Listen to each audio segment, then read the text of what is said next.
everyone, welcome back to the channel. Hope everybody's doing well. Hope you're having a great start to your day. It is June the 12th, very early. I want to do a spread, a reading on the Vallow Daybell trial that's going on currently in Arizona. It is a conspiracy to commit murder. And the case was given over to the jury yesterday. They went sort of back into the jury room, and about 15 minutes later came out and told the judge that they were going home and they are to return today and start their deliberations. And so I've got the Inversion Tarot and the Whispers of the Unsolved Oracle here. And I want to do a spread. It's fairly in-depth, so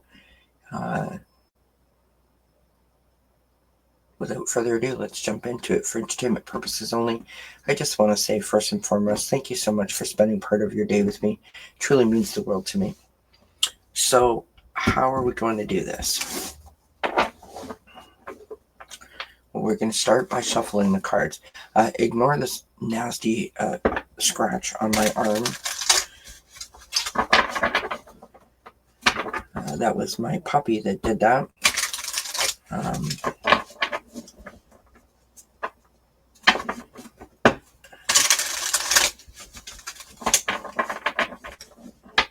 I had hurt my back last week, and she kind of got overexcited and was like worried about me and jumped up on me, and there you have it. Which is really very sweet that she was concerned about me. Okay, so I'm trying to think of how I want to do this. Very much a work in progress. Alright, so that card wants to come out. So this card is going to represent the closing arguments, the final sway, shall we call it, on the prosecution side. And that will be on the defendant, or on the defense side. Now, for those of you that may or may not know, Lori decided not to put on a defense. And in her closing arguments, the prosecutor objected several times because Lori was like testifying as opposed to sort of recapping whatever evidence was presented during the trial. All right, so the next card that we have is the judge. So the judge's charge, which are the jury instructions. Okay. And that card has flipped over inside the deck. So this is the last card.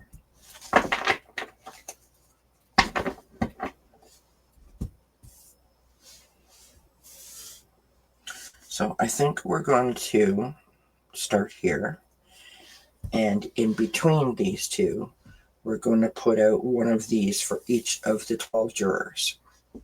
So our first card is the impact of the closing statements, right? The final push, the final sway, prosecution and defense.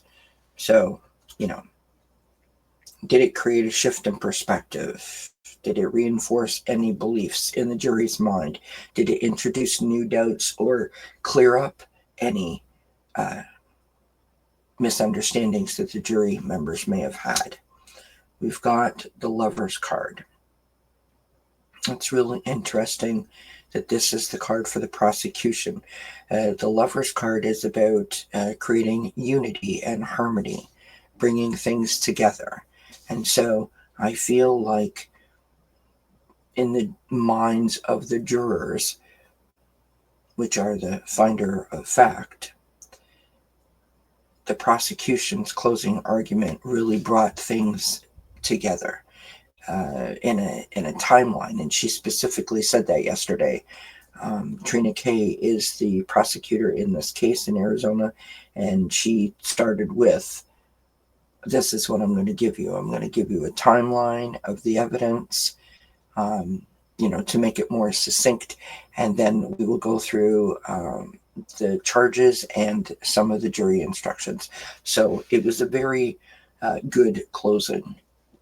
In the defendant's case, Five of Pentacles, as I said many times, it was objected to, or at least 5 or 6 objections by Trina Kay, and Lori's closing was only 5 or 6 minutes long. We've got the Five of Pentacles. Left out in the cold, sort of feeling a little bit lost. And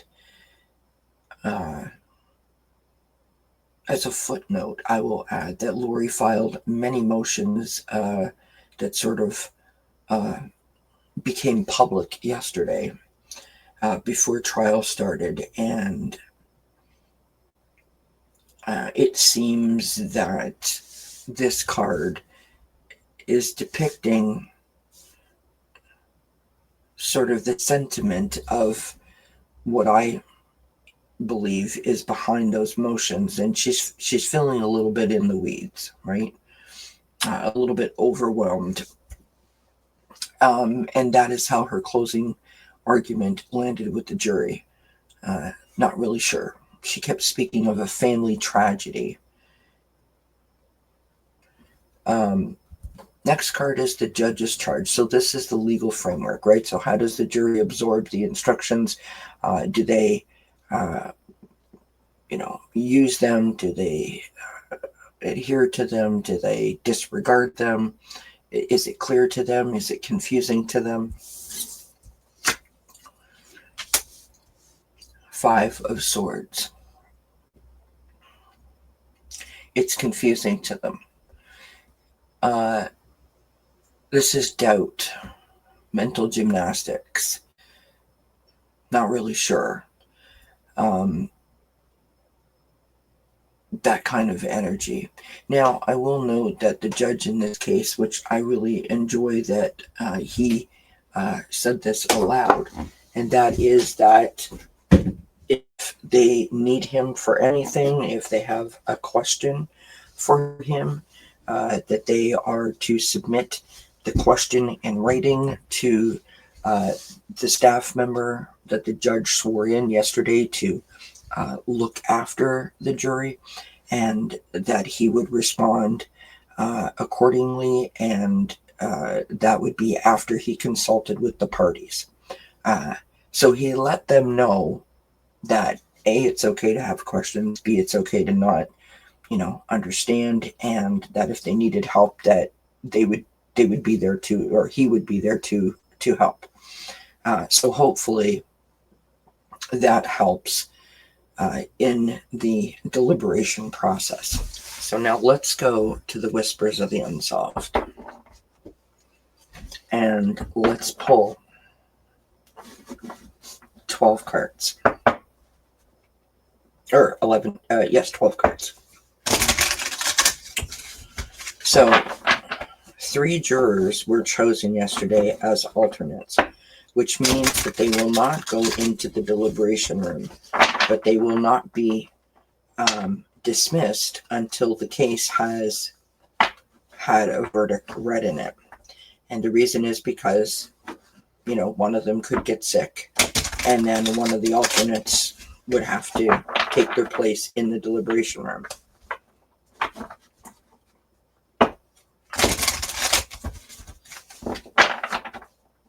So I want to pull a card for each of the jurors to see how they're feeling.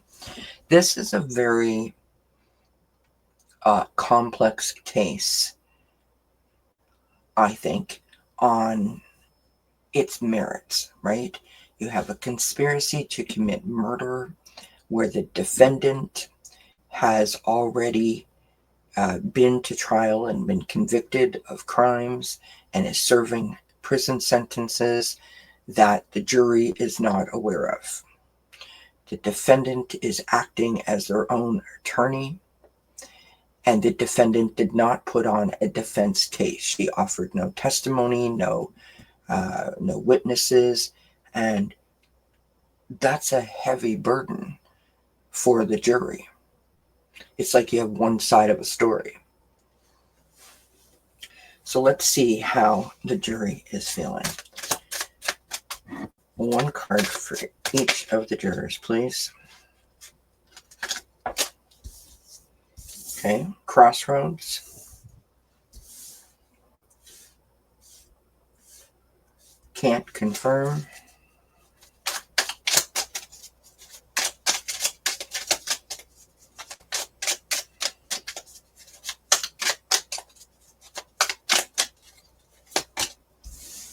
Lies. Evidence.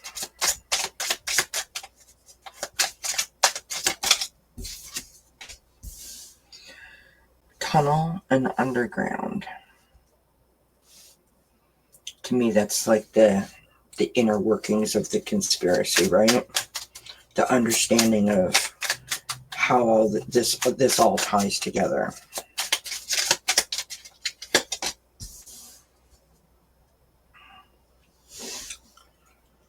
Road, distance, and journey.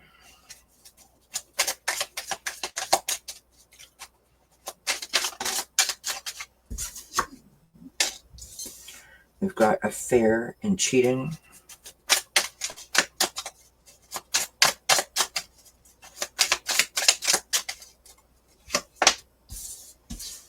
Paper trail.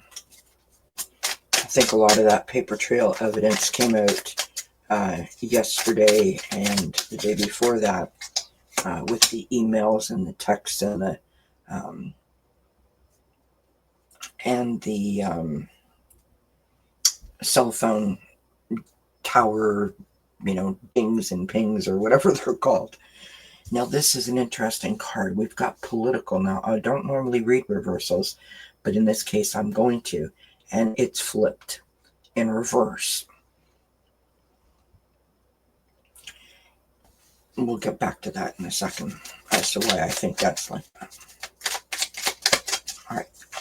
We need 3 more cards, please, Spirit. 3 more cards. For our last 3 jurors, we've had card flip over inside the deck. Actually, yeah, just one. Okay. Snake Backstabber is in reverse.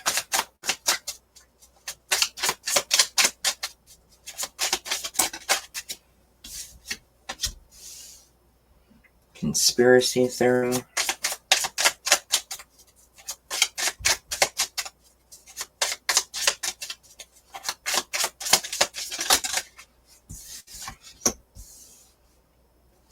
And burial. So, I'm reading these all together because the jurors are a group of 12 people that must reach a unanimous decision.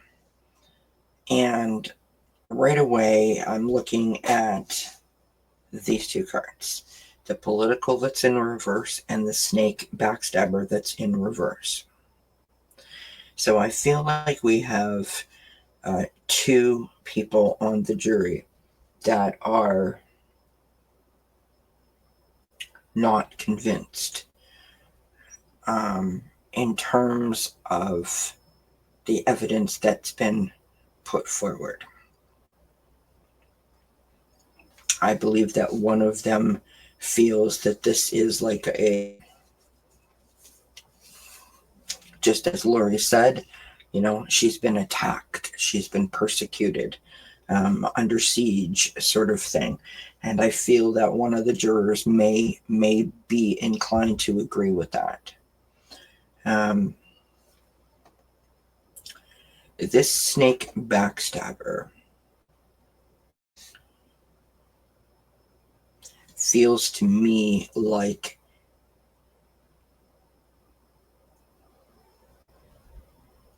they're not buying into the conspiracy that Lori is a good person and sort of bought what she was saying in her closing arguments in terms of, you know, she's a good person, she's a kind person. She also said those things in her opening statements.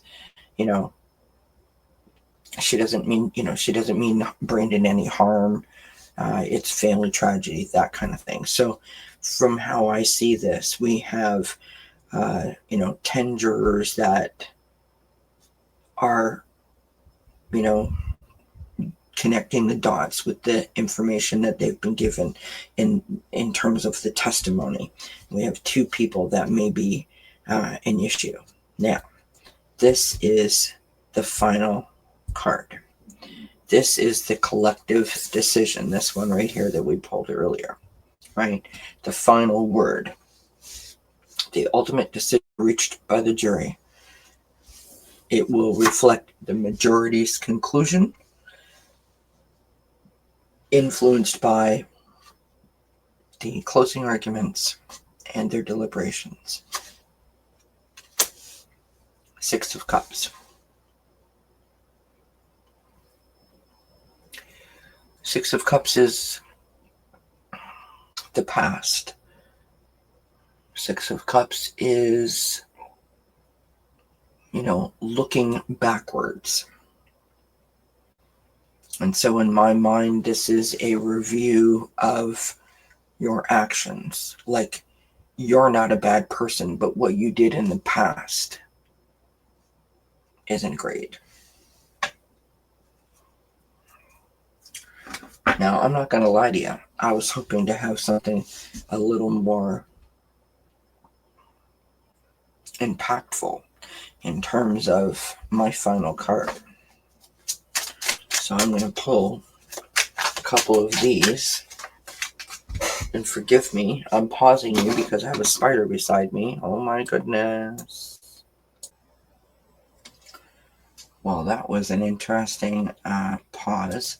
So I paused because as I was reading, a spider was coming down the wall, and I had to deal with that. And then when I went to turn the video back on, press the unpause button, my internet went out. Anywho, I'm back. So we ended with the 6 of Cups being our collective decision, the final word card, right? This is where the jury is sitting. And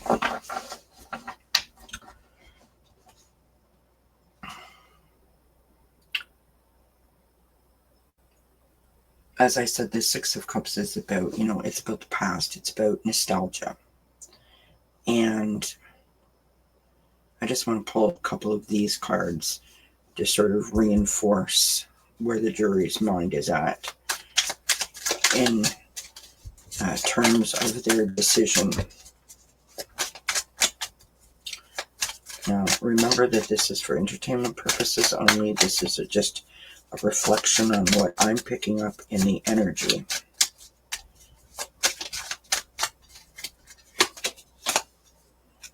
We have self-sabotage.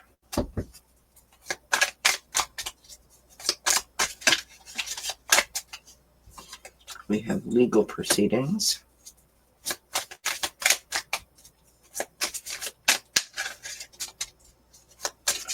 I'll take one more, please, Spirit.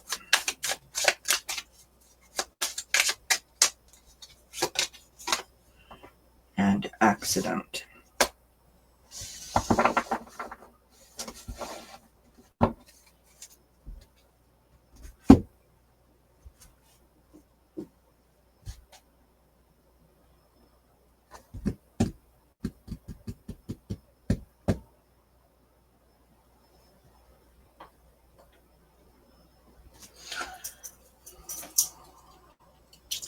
I'm going to use my dowsing rod because unless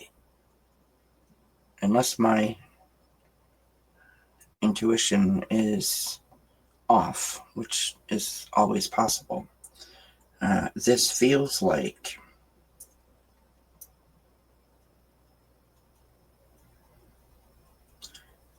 it may not be a guilty verdict. And so I want to use the dowsing rods because the Six of Cups could be interpreted both ways.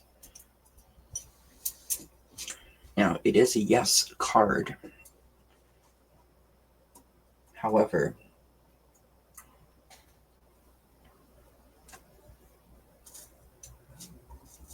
I, like you, want to be sure.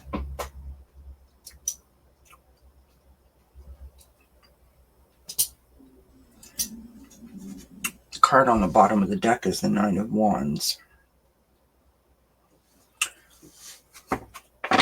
which is battle weary, resistant, resilient, and determined, which is good. We want the jury to be determined.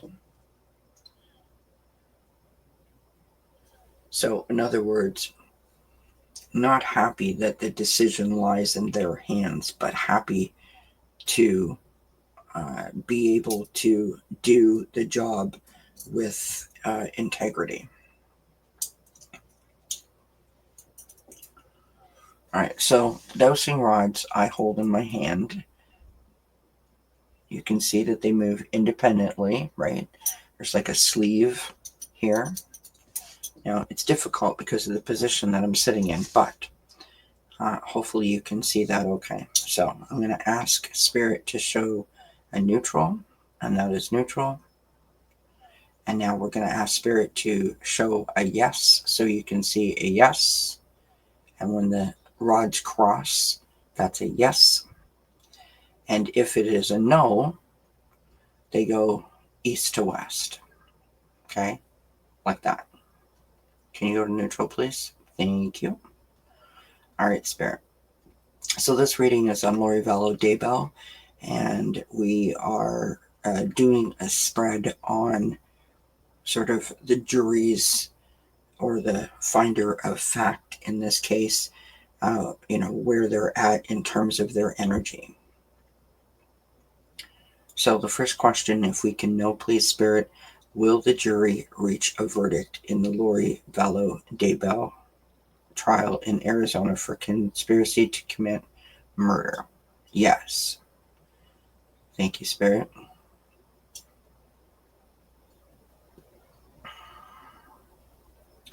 Will Lori Vallow Daybell, if we're allowed to know, will she be found guilty of the charges against her?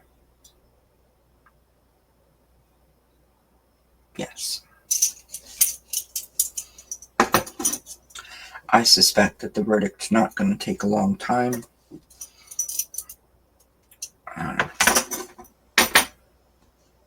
We will all the people that have been following all of these cases for so many years. This is 6 years for Brandon, the victim in this case. And he is the only victim that is alive from any of the trials. And so, for me personally, this one feels especially impactful for that reason.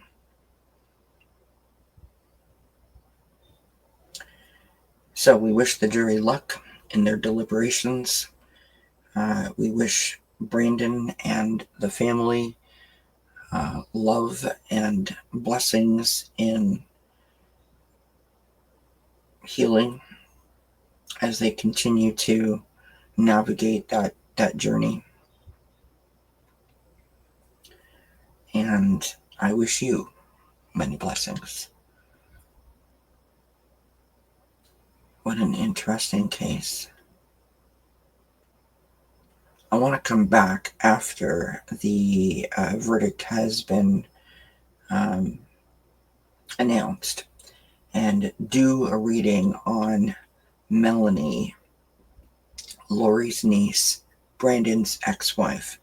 It has been mentioned several times during this trial by the prosecutor that there are open investigations into Melanie. And so I want to toss a few cards on that. So if you're interested, stay tuned for that video. I thank you very much for spending part of your day with me.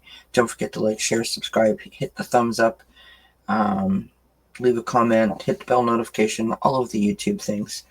I appreciate your support. It means the world to me. I'll see you when I see you again. Bye for now.